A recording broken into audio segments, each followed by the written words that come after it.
joia da base do Palmeiras, a caminho da Inglaterra, seria uma venda histórica para o Verdão. E o Danilo, esse mesmo Danilo volante que jogou no Palmeiras, recusou uma proposta do Zenit, e o Palmeiras pode se dar bem com isso? Quer saber o que aconteceu? Deixa o like no vídeo, se inscreva no canal e lembrando, temos produtos exclusivos aqui para vocês no precinho. E bora pro vídeo. O Palmeiras encerrou a preparação para a partida desta quinta dentro de casa contra o Sporting Cristal pela Libertadores. O treino desta quarta começou com uma ativação muscular e vídeos passados pela comissão técnica. Na sequência, o elenco trabalhou dinâmicas táticas como marcações, balanços e posicionamentos.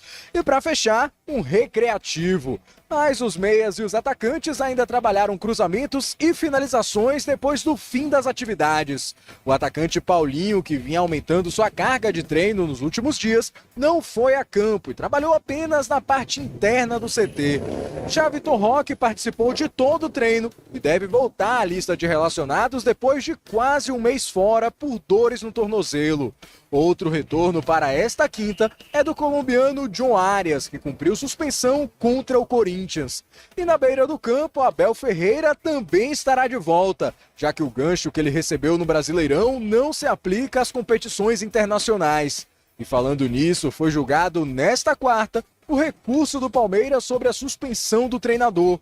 Os 2 jogos de gancho recebidos pela expulsão contra o Fluminense foram reduzidos para 1. Mas a punição de 6 jogos pelo vermelho recebido no Choque Rei foi mantida. Sendo assim, a pena do técnico caiu de 8 para 7 jogos. Como 3 já foram cumpridos, Abel ainda vai ficar de fora das partidas contra Atlético Paranaense, Jacuipense pela Copa do Brasil, Bragantino e Santos. Bom, o Abel procurou isso, cara. Quanto tempo ele vem aí incomodando a arbitragem, cartão amarelo, cartão vermelho. Tem o direito de reclamar, mas não pode exagerar. Essa punição é pelo conjunto da obra e o Abel tem que entender que ele precisa dar uma maneirada, senão ele se prejudica, como está acontecendo agora. E é interessante a cautela do Palmeiras, como foi com o Vitor Roque, 1 mês para se recuperar, mesma coisa com o Paulinho, não ter pressa, mas a volta do Abel na beira do gramado, o Vitor Roque e também o Arias, deixa o Palmeiras mais forte para tentar conquistar a primeira vitória na Libertadores da América, que o torcedor está esperando com ansiedade, lembrando aí que nas últimas edições da Libertadores, o Palmeiras terminou com a melhor campanha da primeira fase, isso traz vantagem na hora do mata-mata ele decidir sempre em casa. Beleza? Bom, eu também, eu ainda encaixaria o Paulinho nessa, viu? Aí eu quero ver. Aí é que eu quero ver vocês dois rebolarem aqui para colocar o Paulinho. Alguma nova sobre o Paulinho ou é Jacuipense mesmo na outra semana, Latifi?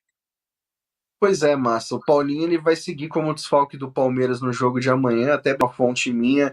Falei, e aí, dá para sonhar com o retorno do Paulinho? Ele falou, não, pode acordar que ele vai continuar fora contra o Sport Cristal. Pode ser que ele participe do aquecimento antes do jogo, como foi contra o Júnior Barranquilla, né? Segue esse processo. Só que o Paulinho ele ainda tá com controle de carga, né? A torcida do Palmeiras fica incomodada com esse termo, que fala que eternamente o Paulinho vai ficar sob controle de carga, mas por todo o tempo que o Paulinho ficou distante do Palmeiras, sem jogar, o Palmeiras está muito cauteloso com essa situação, e o que eu ouvi, Massa, foi, pô, já esperou até agora, não custa nada cumprir essa reta final, e aí sim ficar à disposição. E muita gente também falou do Vitor Roque, né? Pô, o Vitor Roque já perdeu 4 jogos, não é titular desde as finais do Paulistão, o que tá acontecendo? O Palmeiras mentiu. Não é, o Vitor Roque, ele já poderia ter pelo menos participado do banco de reservas nos jogos contra o Júnior Barranquilla e o Corinthians. Só que o Palmeiras avaliou que os 2 jogos seriam muito duros, de faltas muito duras, e poderia comprometer esse retorno na reta final do Vitor Roque. Então, por isso que ele acabou ficando fora desses jogos, mas vai voltar agora contra o Sporting Cristal e deve fazer a dupla com o Flaco Lopes no ataque. Beleza, a gente vai ver Alan, Flaco, Roque e Mal. E o John Arias, hein? Que ataque, hein, amigo? Vou te contar, hein? E os olhos já não podem ver. Vamos ver. E depois, quando voltar. Oi. O Palmeiras com esse time, né? Eu acho que vai mostrar o que faltou no derby do final de semana. A gente vai falar um pouco sobre, Ah, mas eu a não vou impressão falar. é que o Palmeiras faltou poder de decisão, né? Faltou alguém para chamar a responsabilidade, chutar uma bola de fora.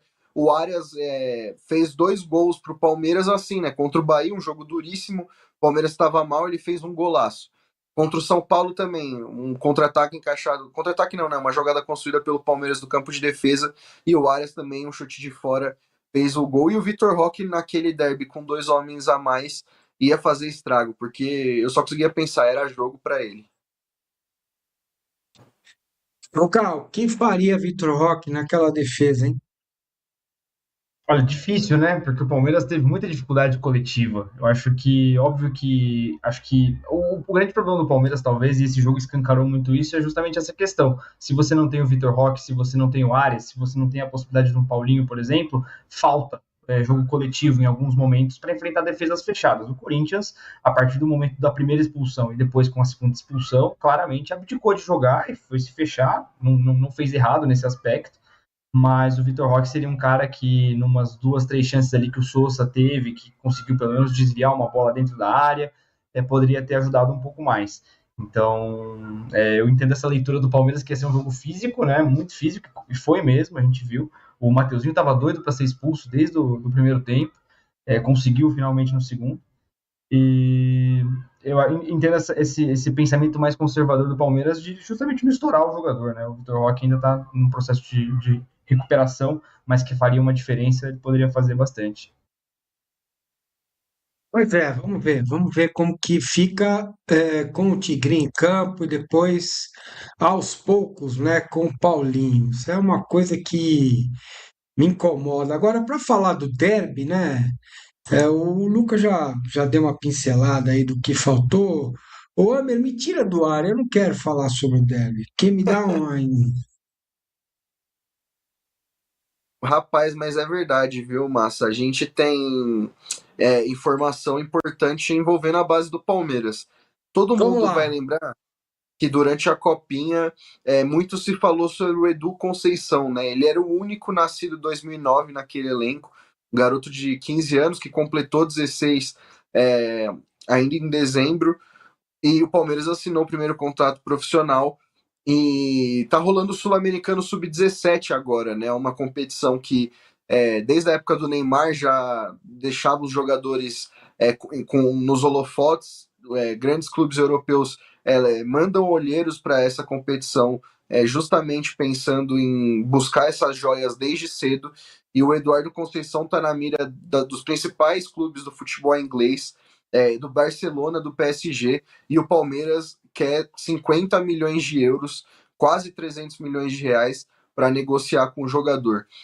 O que eu posso passar de informação, conversando com pessoas próximas ao atleta, é que essa definição deve acontecer durante o Sul-Americano Sub-17. O Palmeiras não tem pressa para vender, mas quer entre valores fixos e variáveis esses 50 milhões. Lembrando que o Edu Conceição não participou de nenhum jogo ainda no profissional. Então o Palmeiras considera que negociar um atleta nesse valor, sem nunca ter pisado no profissional, já seria uma grande venda. Lembrando que o Edu só pode deixar o país em dezembro do ano que vem. Então teria aí um bom período para se desenvolver no Palmeiras. Mas essa negociação pode esquentar a qualquer momento, porque o staff do atleta tem se reunido com esses clubes durante essa competição para ouvir o que eles têm a oferecer para essa promessa de 16 anos do Palmeiras.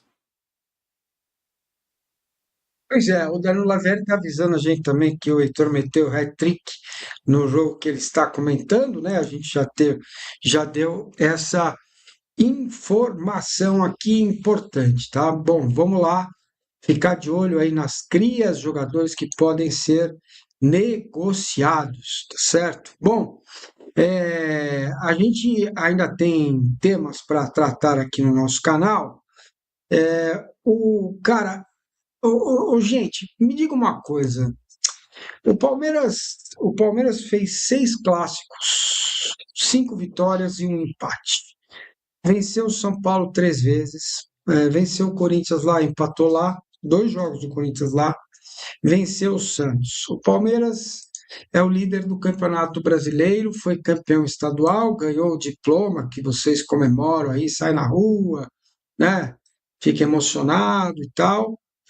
Que é o único campeonato que tinha para disputar e possivelmente ganhar, o Palmeiras ganhou.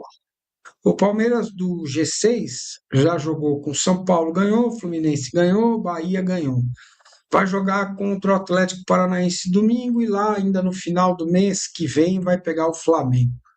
Para vocês, já está diferente do ano passado, Luca? Me conta.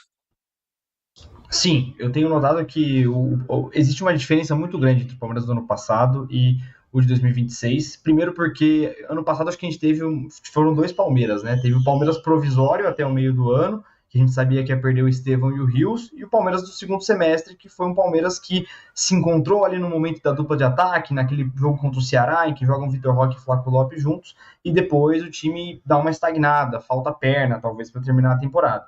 Hoje o Palmeiras é um time que demonstra muito mais alternativa, demonstra muito mais saídas, principalmente no jogo com bola. O jogo contra o São Paulo no Morumbi foi um jogo didático em relação a isso. Tem muitos jogos do Campeonato Brasileiro que o Palmeiras tem funcionado muito bem dessa maneira, mas ainda tem alguns ajustes a serem feitos. Esse jogo contra o Corinthians, para mim, é um sinal de alerta, falando em você enfrentar uma equipe mais fechada, um adversário que se sente confortável em te negar os espaços e te entregar a bola. Se a gente for pensar o jogo contra o Vitória, por exemplo, que é um jogo em que o Palmeiras enfrentaria uma equipe dessa mesma característica, o Palmeiras consegue destravar muito cedo com um gol de bola parado, que é ótimo. Mas a gente não teve esse teste tanto quanto a gente teve contra o Corinthians, por exemplo. Então, fora a questão defensiva, que o Palmeiras, de novo, também tem evoluído em alguns aspectos, a marcação tem estado mais encaixada, o Murilo está tendo um 2026 muito bom até o momento, mas ainda tem coisas a serem ajustadas. No final das contas, é sobre isso, né? A gente está em abril, vai ter jogo até dezembro, tem uma pausa de Copa do Mundo aí nesse meio tempo, e o Palmeiras precisa continuar evoluindo. E essa evolução, a gente sabe que ela não vai ser linear, mas a gente tem que pegar no longo prazo, o Palmeiras tem que evoluir. Então, eu vejo que o time tem evoluído em 2026, precisa ficar alerta com essas questões que ainda precisam melhorar, mas as coisas estão caminhando para um lado correto, né? Para finalizar aqui rapidão, vamos ver que o Danilo Lavieri, né, já deixando escrito na descrição, vai falar sobre a questão do Nubank em nome da Arena aí. Se liga aí, ó. Gabriel Amorim, quer falar do tema? Sabe alguma coisa? Não sabe? Quer falar do estádio? Conte-me. Sobre BTG eu não tô sabendo de nada não, e acho que seria uma mudança importante, né, uma saída, eu não sei bem como se daria isso, se a W Torre sairia de vez, ou se seria somente uma parceria, né, eles dividiriam as administrações, né, Na teoria sairia, tá? Na teoria, a BTG assumiria a operação toda. Então, seria uma mudança bem importante, né, aí acho que é uma mudança maior do que a do nome, né? Estruturalmente falando, porque todos os contratados, todas as pessoas e a torcida não sabe o mundo que rola ali dentro. Eu queria gravar, um dia eu vou ver se eu consigo gravar isso, porque existe um escritório subterrâneo no Allianz Parque, né? Embaixo do estádio. E é muito bonito o escritório da W Torre, cara. Vocês não têm dado tanto de gente que trabalha ali dentro, meu irmão. É muita gente. Então, uma vida acontece ali dentro mesmo. E uma mudança dessa, aí sim, realmente. Porque o nome, cara, só mudou o nome. Ninguém vai ser mandado embora. Todo mundo que trabalha no marketing, na comunicação, todo mundo que já trabalha no Allianz Parque hoje vai seguir trabalhando. Só vai mudar realmente o nome do estádio. E aí podemos ter mais investimentos, até porque vai entrar mais grana do Nubank, então acho que a mudança pode ser essa, né? Mas estruturalmente de equipe, de pessoas que trabalham e que vivem o estádio desde a sua inauguração, que ainda estão lá, agora com essa mudança de BTG para W Torre, muita coisa pode mudar.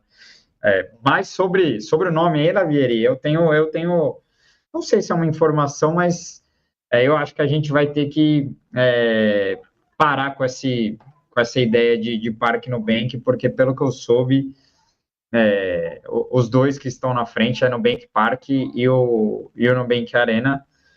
acabou que a ideia dos dois nomes com o Parque dividiram muitos votos, e para a gente não ter que aceitar aí essa ideia abominável de ter o Nubank Arena, que não tem nada a ver com a gente vai ter que, cara, tem jeito, o inimigo agora é outro, e assim como a nossa vida política, pro coleguinha que a gente não quer que ganhe entrar, você tem que votar no outro, e faz parte. Então, se você não quer Nubank Arena, vote no Nubank Park, porque, e pelo que eu sei, tá bem na frente, tá? Não é algo que ameace, mas o que eu ouvi de muita gente, né, que tem muito rival votando, devia ser só para sócio torcedor. Acho que é complicado para a Nubank também fazer isso, fazer esse controle de só palmeirenses poderem votar, né? E, cara, querendo ou não, o Nubank Park vai ser uma arena que vai receber torcedores de todos os tipos, cara. Eles falaram que eles estão apostando nessa pluralidade também, os shows e os eventos têm uma importância absurda, então, cara, eles querem que todo mundo vote, eles não querem também chegar já limitando só para palmeirense, mas a gente sabe que o estádio é nosso, mas eu duvido que tenha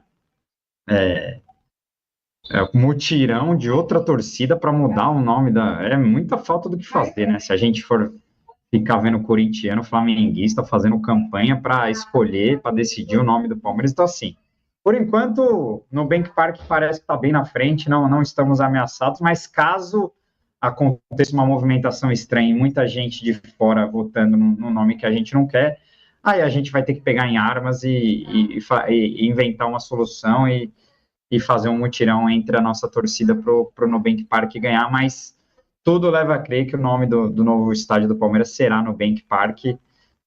Vai se manter o parque também depois do nome da empresa, como era o Allianz Parque, mas tudo leva a crer que vai ser Nubank Park. Então, nessa, a gente perdeu, Lavieri, mas tudo bem, menos... Se fosse Arena, eu ia ficar revoltado. Nubank Park também, cara, faz parte. Parque tá tudo bem.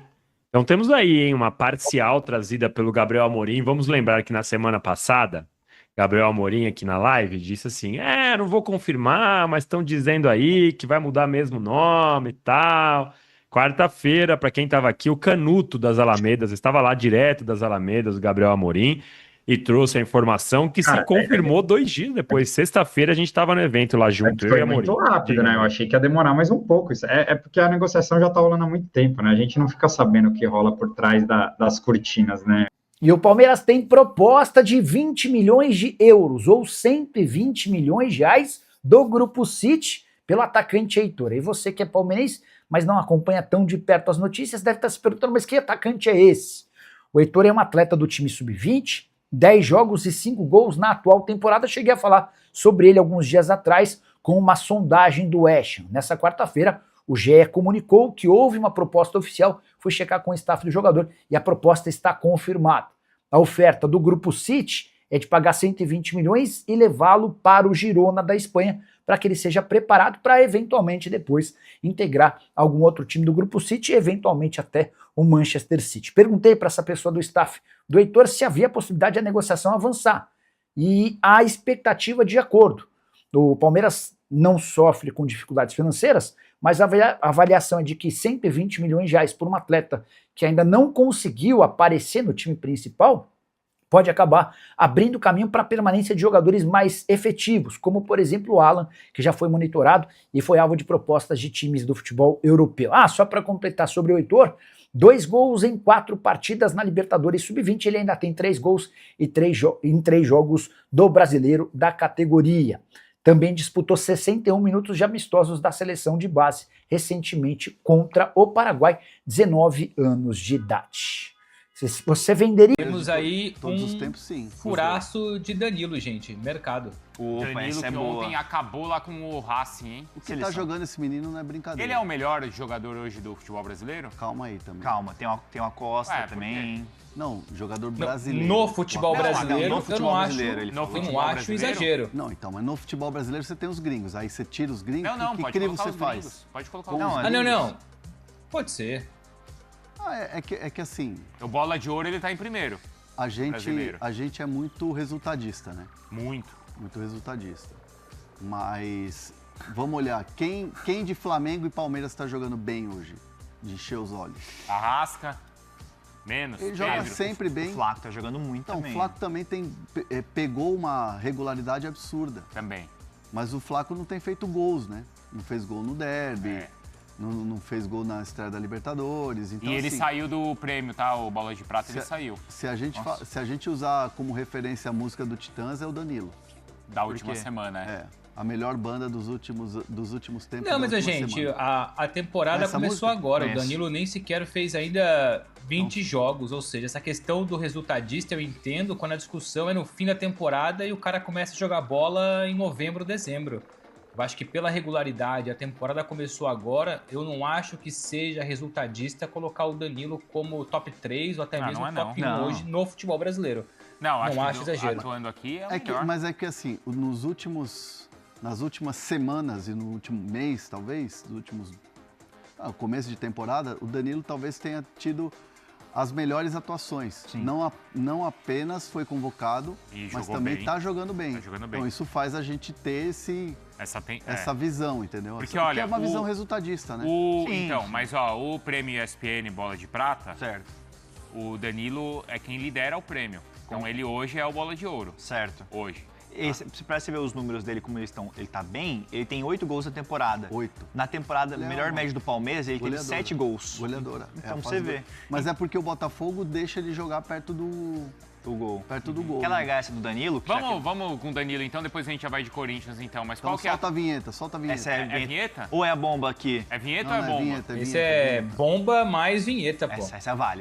Então vai. Então solta o que quiser.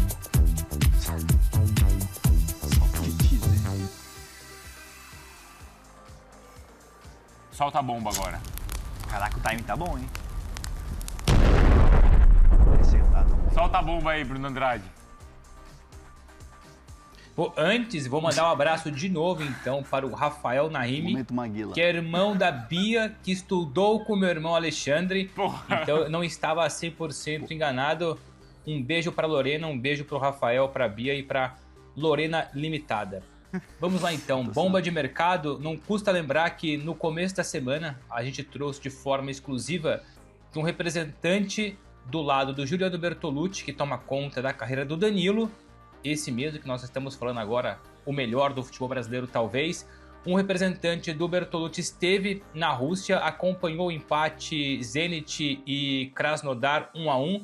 E nessa viagem, nessas conversas com o Zenit apresentou uma proposta oficial pelo Danilo. Ou seja, passou de interesse concreto para uma proposta cujo valor global ronda ali os 25 milhões de euros, que na cotação atual dá mais ou menos 147 milhões de reais, só que ela é feita da seguinte forma, e o Hernan depois pode até falar um pouco mais sobre isso. O Botafogo tem uma dívida com o Zenit de mais ou menos 12 milhões de euros por conta da compra do Arthur, hoje emprestado ao São Paulo. Então, na cabeça do Zenit, que já busca um substituto para o Wendel, que caminha para ser negociado no meio do ano, o Zenit ofertou global 25 milhões de euros, mas seria mais ou menos 12 milhões de euros por conta da dívida envolvendo o Arthur, mais 13 milhões de euros pelo Danilo, valor global de 25 milhões de euros. O Botafogo até se mostrou interessado em seguir nas conversas, mas o Danilo para já rejeitou. Então, neste momento, a primeira abordagem, a primeira proposta do Zenit pelo Danilo não agradou. Até porque o Danilo tem outras prioridades na carreira, ele busca um mercado muito mais atrativo, muito mais competitivo. Ele hoje não pensa no futebol da Rússia. Aliás, prefere esperar a Copa do Mundo, até por conta da valorização. Ele está quase que garantido mesmo na Copa do Mundo. Aproveitou muito bem as últimas oportunidades dadas pelo Carlo Ancelotti. Ele prioriza o futebol europeu, nem tanto o futebol russo. Mas a grande informação é essa. Uma primeira proposta do Zenit oficializada, mas que não foi para frente por enquanto. Eu aqui não cravo 100% que não vai existir acordo, até porque o Zenit promete ainda continuar em cima. Mas neste momento o Danilo não vê com bons olhos a transferência para o futebol da Rússia, para o Zenit, meus amigos. Então quer dizer, o Danilo nesse momento está recusando. Porque a gente sabe que o Botafogo tem essas questões, que o Bruno Exato. tá falando, dívida, a própria necessidade, né, Hernan? A gente não sabe exatamente qual vai ser o futuro aí do Botafogo, mas tem essas dívidas todas. Não, lembrando que aí vamos falar Brasil, tá? Se o Botafogo decidisse negociar o Danilo, o Palmeiras seria um lugar onde o Danilo naturalmente iria aceitar jogar pela história que ele tem, por tudo que ele representa lá desde o começo da carreira dele. Mas, lembrando, se o Botafogo aceitasse negociar com o Palmeiras, o Danilo toparia ir para o Palmeiras. Mas, como bem disse o Bruno Andrade, mercados atrativos, hoje o Danilo quer voltar a jogar uma Premier League em grande nível, em alto nível.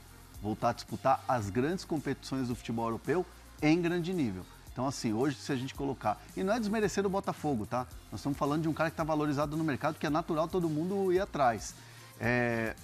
Prioridade do Danilo seria voltar a um grande mercado do futebol europeu, né? E Palmeiras, no Brasil. Porque aí vamos pensar o seguinte, vai ter a Copa do Mundo onde possivelmente ele vai se valorizar, né, Hernan? Aí vai ter time... Mas aí o Zenit já tá tentando talvez se antecipar a isso também, Bruno. Mas não vai. Totalmente, porque o Zenit já conta praticamente com a saída do Wendel no meio do ano. Tanto é que na última renovação de contrato do Wendel, que muito pouco não foi para o Botafogo, jogador formado no Fluminense, teve sucesso aqui em Portugal no Sporting, o Zenit calcula uma venda na casa dos 25 milhões de euros, que é a nova multa rescisória do Wendel. O Wendel, para renovar, o Zenit fez o seguinte: você renova comigo, eu quero a sua permanência, mas para você continuar com a gente aqui e eu não atrapalhar o seu desenvolvimento ou potenciais propostas do futuro, eu reduzo a sua multa rescisória. Anteriormente era maior, não era 25 milhões de euros. Então 25 milhões de euros pelo Wendel, conversando com pessoas no mercado, é quase que uma pechincha. E muito se fala do futebol italiano, enfim, o Wendel está valorizado. Então o quanto antes o Zenit já quer um substituto e vê hoje no Danilo o seu alvo prioritário. E evidentemente foi o que você falou, Vicário. Quanto antes o Zenit tentar garantir o Danilo, melhor. Porque se hoje ele vale 25, e até acho que pode valer mais, mas enfim, pensando aqui numa cabeça Zenit, 25 hoje, depois da Copa do Mundo, dependendo do sucesso dele, da seleção, aí a gente pode estar falando em 30, 35, 40, não seria um absurdo. Então é inteligente o Zenit em tentar essa antecipação, mas o Danilo, por enquanto, não vê com bons olhos, é importante frisar isso. Vamos acompanhar aqui a provável escalação do Palmeiras para o jogo de hoje na Libertadores contra o Sporting Cristal. Em relação ao time que atuou no domingo no derby, o Palmeiras conta com o retorno de Ares, que estava suspenso. Vitor Roque participou de todos os treinos da semana com o restante do grupo e deve ser uma novidade nos relacionados. Vamos aqui para a provável escalação: Carlos Miguel, Gustavo Gomes, Giai, Murilo e Arthur, Marlon Freitas, Andreas Pereira, Alan, Arias, Maurício e Flaco Lopes. Quem está fora é o Paulinho, com recondicionamento físico, Piquerez, cirurgia no tornozelo e Jeff Tell, lesão na coxa. Vamos aqui para o Sporting Cristal, treinado pelo técnico Zé Ricardo. Diego Henriquez, Miguel Araújo, Leandro Sousa, Lutiger, Cristiano, Yotun, Juan Gonzalez, Gustavo Casonati, Max Loren Castro, Felipe Viseu e Irvem Ávila. Essas foram as notícias do Palmeiras. Deixa o like no vídeo, se inscreva no canal e até a próxima.